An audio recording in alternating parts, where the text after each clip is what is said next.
m'appelle Cora Kyrier, je suis créatrice de mode à l'île de la Réunion. J'ai créé ma marque éco-responsable de vêtements et d'accessoires, Eilarock. Je suis toute seule aux commandes de ma micro-entreprise que j'ai lancée en avril 2021. Je fais des collections annuelles sur le thème de l'upcycling, une petite collection capsule tout au long de l'année. Voilà de quoi ne pas m'ennuyer, en plus des commandes personnalisées, des défilés et des marchés de créateurs. J'ai fait fort puisque je finissais mes études en France métropolitaine et je suis tout de suite rentrée à La Réunion. Dès le lendemain de mon arrivée, j'ai commencé une formation à la Chambre des métiers pour savoir comment faire pour gérer une entreprise et être... je le rappelle, je viens tout juste de sortir de mes études, donc j'avais 19 ans à l'époque. Et outre le fait d'être une femme, c'était surtout mon âge en fait qui posait problème, pour certaines personnes en tout cas. La phrase qui m'a le plus percutée c'était mais pourquoi vous n'allez pas travailler avant ? Comme si que j'allais pas travailler en lançant mon entreprise. Ça c'était un peu freinant, mais quand vous avez un rêve depuis 14 ans et que vous voulez le mettre en place, je crois que ce ne sont pas des phrases comme ça qui vont vous arrêter et ce ne sont pas des phrases comme ça qui m'ont arrêté. Évidemment, tout ne s'est pas passé comme prévu pendant la période Covid puisque c'était à ce moment-là que je devais lancer mon activité en 2019. Le Covid est arrivé en début 2020 et entre-temps j'ai fait une demande de subvention.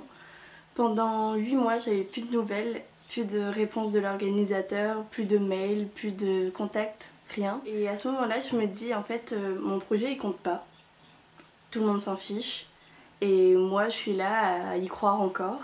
Et j'ai fini par réussir à lancer mon entreprise en 2021, en avril. Une petite entreprise qui aimerait se développer assez rapidement, je trouve que c'est compliqué de pouvoir embaucher. J'aimerais beaucoup pouvoir payer ou récompenser en tout cas les personnes qui travaillent bénévolement pour moi, des fois la famille ou les amis qui viennent m'aider justement pour tenir des stands.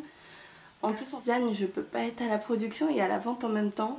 Et je sens que j'ai besoin de quelqu'un. Plusieurs fois, je refuse des commandes. Et je trouve qu'à ce niveau aussi, qui est un petit peu compliqué, c'est pour valider nos trimestres pour les retraites. Justement, je trouve que ce temps de production-là n'est pas forcément pris en compte et qu'on considère que le chiffre d'affaires tout le temps. Quand tu vois qu'il faut payer certes le salaire, plus les cotisations, plus tout le matériel potentiel qui va avec, ça fait beaucoup de dépenses. Alors peut-être que c'est juste pas encore le bon moment pour moi, mais c'est vrai que c'est quelque chose qui me tient à cœur de pouvoir embaucher et d'avoir des salariés. Donc on verra plus tard si c'est une opportunité qui s'offre à moi. Εσύ τον εαυτό σου και το μαγαζί. Είμαι η Πούλια Αθανασία. Το μαγαζί μας λέγεται Άρωμα. Απευθύνεται σε στις γυναίκες, γιατί έχουμε γυναικείες τσάντες, μπιζού. Και από αντρικά έχουμε πορτοφόλια αντρικά και τσάντες αντρικές. Λίγα κομμάτια βέβαια. Ήταν δύσκολο να ανοίξει την επιχείρηση? Δεν ήταν δύσκολο να ανοίξω την επιχείρηση, γιατί ήδη υπήρχε η επιχείρηση. Το μόνο δύσκολο είναι να προσελκύσουμε καινούργια πελατεία. Σαν γυναίκα, ήταν δύσκολο να ανοίξει την επιχείρηση από έναν άντρα? Όχι, δεν ήταν δύσκολο, γιατί είπαμε η επιχείρηση μας έχει μόνο γυναικεία είδη, οπότε δεν ήταν καθόλου δύσκολο. Θα ήθελες να αλλάξει κάτι για τα μαγαζιά της μικρές μεσαίες επιχειρήσεις από την κυβέρνηση?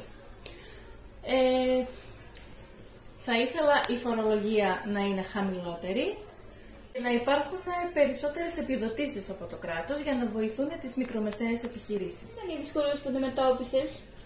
Οι δυσκολίες που αντιμετώπισε το μαγαζί ήταν η ανακαίνιση βέβαια που κάναμε για να προσελκύσουμε καινούργια πελατεία.